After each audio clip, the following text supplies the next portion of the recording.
Hi everybody, thank you so much for joining me. Today is part one of my high-end mascara roundup. So I'm going to be doing mini reviews for all 10 of the high-end mascaras that I have, and then tell you whether I would want to purchase the full size. And then after each mini review, I'm going to show you a picture that has my naked eye and then my eye with the mascara on, 2 coats for each mascara, and then a picture of the wand up close so that you guys can see a comparison of how well the mascara performs. And then at the very end, there's going to be 2 separate pictures of a matrix of all of my naked eye, all of the mascaras, 5 each, and then all of the wands, so that you can really look at each one and compare how well they work to each other. Most of these are sample sizes because I accumulated a ton of them, and I just wanted to do this so that I could really go through them and see how well they worked for me, and then also take you guys along with me and see if there's something that you would want to try. So we're gonna get right into it. Let's get started. I'm excited. I hope you are too, and let's go. First up is the Eyeko Black Magic Mascara, and this is what the packaging looks like on it. It has a traditional wand. It does not have plastic bristles, and it is a more creamy, somewhat wet formula, not super wet, but somewhat wet, and it does build some volume and length. However, the formula dries very quickly, and it has a tendency to clump after the first coat. And because this mascara says that it is drama and curl, I will note that I don't feel like it curled my lashes at all. And whenever I did go ahead and curl them myself with a lash curler, I felt like it did not hold the curl that I had put in, and it actually had a tendency to weigh my lashes down. Usually I don't have a problem with my lashes going down turning because they're naturally kind of curled themselves, but this one actually brought my lashes way down. So that's something to keep in mind, that by the end of the day you might have an issue with it holding the curl like that. And the full size of this one is $24. I will definitely not be repurchasing in the full size. Next up we have the Clinique High Impact Mascara, and this is the sample size of it. It also has a traditional brush on it, and you can see it is quite normal, regular. There's nothing going on with it that is curved or anything like that. This has a wet gel-like formula that dries fairly quickly. On the first coat, you can definitely build up some nice length and some volume. However, I do feel like on the second coat, it has a tendency to clump up a little bit, but I did not experience any flaking with it. The full size of this one is $16.50, and I don't think that I would repurchase in the full size. Next up we have the Lancome Hypnose Drama, and this is the packaging on it. It's been through the ringer a little bit, so it's coming off a bit. This is the wand on it. You can tell that it is slightly wavy, if you will, but it is a more natural bristle, not plastic. This one has a light, more creamy / slightly dry formula. It's definitely not dry, but it is on the drier side of some of these. I do feel like I got a good amount of length and volume out of it, and it did hold a curl. However, it does tend to clump up on the second coat, and I did get a fair amount of flaking and smudging by the end of the day. And another thing to note with this one, I've noticed it with only a few other mascaras that I've ever tried, but whenever I'm building up on the second coat, it just seems like there is a limit to the amount of length that it will build, and you'll notice that it just kind of cuts off. It doesn't taper nicely to a point. You will just start getting little balls at the end of your eyelashes where it's just like, nope, no more length. That's enough for you today. You're not getting any more. So it has kind of a blunt length to it, which is a little strange. And for the full price of $27.50, I definitely would not repurchase in the full size. Next up we have the Clinique Lash Power Feathering Mascara, and this is the packaging on it. It has a really nice natural brush, and it is kind of fat in the center, and then it tapers just slightly on the edges. And let me just tell you that these little bristly things on here are so soft. They really do seem like feathers. If you can just see how easily they just kind of move. It's just, I don't know, it is the softest mascara wand that I have ever encountered, and I really enjoyed what the wand did for my lashes. I wish a lot more mascaras came with a wand like this. This has a creamy gel-like formula, and I get a great amount of length on this one, and it does hold a curl all day long. However, on the second coat, it will tend to clump up a little bit. It is not super easy to clump, but if you're not careful with really combing through your lashes, it will tend to clump up, which is why I really prefer this one as a single coat mascara. If you're going for a more natural mascara look, this is excellent to use, and one coat and you're done with this one. The second coat will add volume, but just keep in mind that it can tend to clump up a little bit if you're not careful. But there is no flaking that I experienced with it. The full size of this one is $17.50, and I will definitely be repurchasing this in the full size. Moving right along, we have next up the Mally Volumizing Mascara. I do like the packaging on this. It's kind of different from other mascaras. It's like an opalescent white. This also has a pretty standard wand on it. This has a creamy, slightly wet formula. It is more of like a medium wetness to it. I do definitely get some volume from this and a moderate amount of length. It is volumizing though, so volume is obviously the main thing that we're looking for here.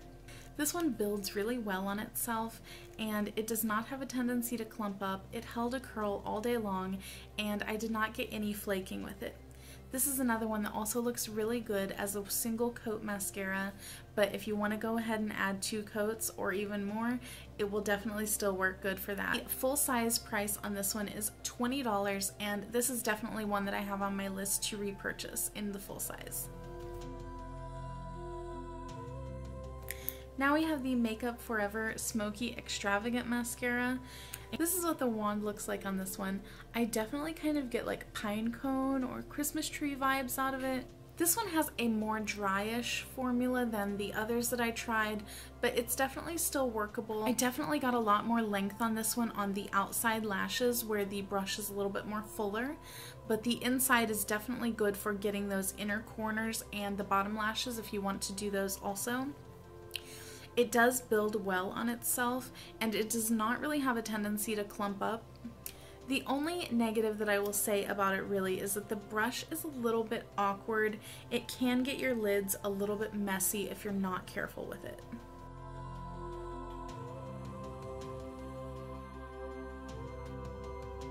Next up is the NARS Audacious Mascara, and I will say that this is the one that evoked the most feelings out of me. This is the wand on it, and it is the first one out of this group that has more of a silicone bristle type situation going on. This one has a very wet formula, and it does build a lot of volume and a lot of length. I think that this one was probably the most length that I got out of any of them. However, with that being said, the second coat, it clumps up like crazy. As soon as your brush touches your lashes, it's clumping. It's just kind of insane. And to go right along with that, there was a ton of flaking at the end of the day, just flakes all over my cheeks. Not a cute look. And add to that the brush is extremely pokey to your eyes. You have to be very careful, and if you have sensitive eyes, you're definitely going to end up kind of ruining your makeup if your eyes start watering because you've been poked in the eye so many times with the wand. So the full price on this one is $26 for the full size, and I will definitely not be repurchasing this one in the full size. Did not like it at all. Next up we have the Benefit Roller Lash. Very cute packaging on this one too. I think that the full size actually has even nicer looking packaging than this. This one also has a silicone wand on it, and you can see that it's a little bit curved and the top bristles are shorter than the bottom bristles. This one has a creamy, slightly dry formula. And on the first coat, I got lots of length and separation, which looked really nice. And on the second coat, you build up more length and definitely more volume. However, that second coat does tend to clump up quite a bit if you're really not careful with it. I did have to bring in a separate lash groomer comb thing to comb through these lashes afterward, because it would just get so clumpy whenever I'm trying to achieve that volume and length kind of marriage with this mascara. And another thing is that it is supposed to be a curling mascara. That is the whole premise of it, but I don't really find that it curls my lashes very much more than they already are. Like I said earlier, they are kind of naturally in a curled position, but not like super curled, and I didn't really feel like I got much more out of it. However, if you do have lashes that are more downturned or more straight, you might get a little bit more benefit out of that. And again, similar to NARS, this brush is a little bit pokey, definitely not as bad as NARS, but I do have to be careful with how close I get it to the base of my lashes because of that poke factor on it. The full size of this one is $24, and I don't think that I will be repurchasing in the full size. Almost done here, guys. The next one is the Smashbox Full Exposure Mascara, and this sample size does look a lot like the full size on this one. The wand on this one is a little bit intimidating. It is very long and thick, and it tapers just a little bit at the point. This has a more thin, slightly wet formula. It's definitely not dry, but it's not as wet as some of the others. Got a moderate amount of length on this mascara, but I did not get very much volume at all. And I would really say that this is best as a single coat mascara, because whenever you go in for that second coat, you really just don't get much of anything added on. I didn't get any more length added on and no more volume added on. It was just kind of like you weren't even going in for the second coat. It wasn't doing anything for it. And this one, even more so than the Makeup Forever one, the wand gets your lids so messy and you have to be extremely careful. I kind of just wore this one on no makeup days after it ruined my makeup a couple times, because it was just so all over that it got hard to fix it with just a Q-tip without messing up everything. The full size on this one is $22, and I will definitely not be repurchasing in the full size. So the last mascara in today's roundup is the Stila Huge Mascara. So a little bit of a story with this one. I actually purchased the full size of this one as soon as it came out because I was so excited about it.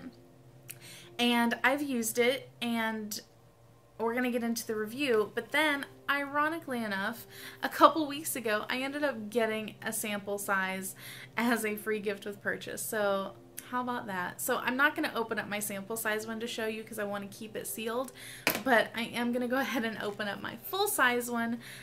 This does have really nice packaging. I do like the look of it. And the wand is kind of similar to Too Faced Better Than Sex mascara. It kind of has like a baby hourglass shape, whereas the Too Faced Better Than Sex is more of a full-bodied hourglass, if you will. This has a creamy, slightly dry formula. It's definitely not too dry, but again, drier than some of the others that are more wet. With this one, I did get a really decent amount of length, and it did hold a curl. However, I don't really feel like I got a whole lot of good volume out of it, because on the second coat it has a real bad tendency to clump up, and it's almost to the point where if you're not really careful, it's an unsalvageable clump. It's a little bit like you put it on and you're like, ooh, do I want to redo all my makeup, or do I just want to like roll with this? So this one is definitely better as a single coat mascara. Just work it up into the amount of length and volume that you want on that first coat and be done with it, I would suggest not going in for that second coat. Also with this one though, while I did not get any flaking, I got a lot of smudging underneath the corners of my eyes on the outside. Even though I didn't use it on my lower lashes, it would still transfer down and smudge underneath. I wish I had gotten the sample size first, because for the full price of $23, I would definitely not repurchase this one again. So guys, there we have it, 10 high-end mascaras. Out of the 10, there are 3 that I would definitely repurchase in the full size, and that is the Makeup Forever Smoky Extravagant, the Mally Volumizing, and then the Clinique Lash Power Feathering. All of those are on my list, especially the Clinique. It was definitely my favorite out of the whole bunch. Now, right after this, after I say bye, you're going to see the 2 slides that show you the comparison of all of the mascaras together. But I just do want to let you know that I am currently testing out part 2 of my high-end mascara roundup. I have, I believe, another 10 high-end mascara samples that I'm testing out. So definitely look for that roundup part 2 in the next month or so. I will try to have it up by then. I do want to give these a really thorough test out before I bring you my review on them. I'm also going to be continuing the declutter series, alternating every other video, so look out for that as well. Don't forget to subscribe if you don't want to miss any of these. Let me know if you are enjoying this style of reviewing. I am thinking of doing it with some clear brow gels, since those are what I use for my brows. I don't really use any pencil products or colored gels, so I thought about doing one for clear brow gels. And then I also have some lip glows that I was thinking of doing it for. So let me know if you're interested in this type of review situation. And I will catch you guys next time. Bye!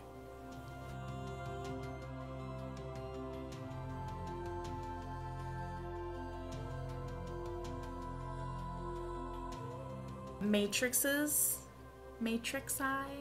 I weigh my lashes down. What do we got? You guys, why didn't you tell me I had lipstick on my teeth?